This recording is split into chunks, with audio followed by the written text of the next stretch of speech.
আসসালামু আলাইকুম ভিউয়ার্স, আবারও চলে আসলাম মোটর বাইন্ডিং ইউটিউব চ্যানেলের পক্ষ থেকে আপনাদের জন্য নতুন একটি ভিডিও।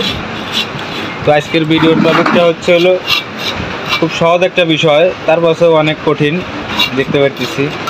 মানে এখানে কাজ করার কারণে এখানে একটা দেখতে পাচ্ছি নতুন একটা ক্যাপাসিটার ব্যবহার করছি 1.5 ব্যবহার। তো ক্যাপাসিটারটা লাগানো ঠিক আছে, কিন্তু মোটরটার ক্লাসে মূলত সমস্যা ছিল। ক্লাসের কারণেই মোটরের ক্যাপাসিটারটা নষ্ট হয়।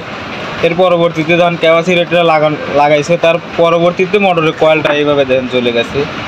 তো এগুলো কাজ সাধারণত আপনারা ভালো মিস্ত্রি দিয়ে কাজ করার চিন্তা ভাবনা করবেন। অবশ্যই যে শেক দিয়ে ক্যাপাসিটার এবং যে কোনো মেকার দিয়ে মোটর হাতালে মোটর অবশ্যই নষ্ট হবে।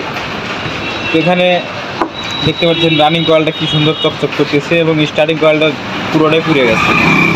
তো মোটরের সমস্যার সমাধান না করে শুধু ক্যাপাসিটার লাগালে কি আর মোটর চলবে?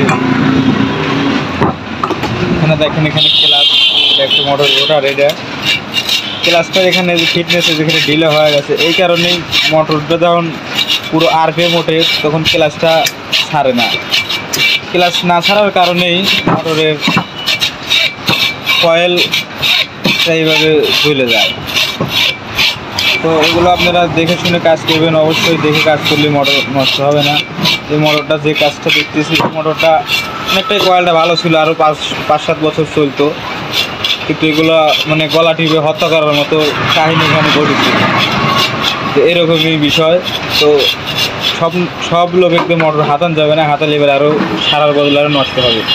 তো আমরা মোটরটার কয়েলটা বাঁধার পরে আপনাদেরকে আমি দেখিয়ে দেবো।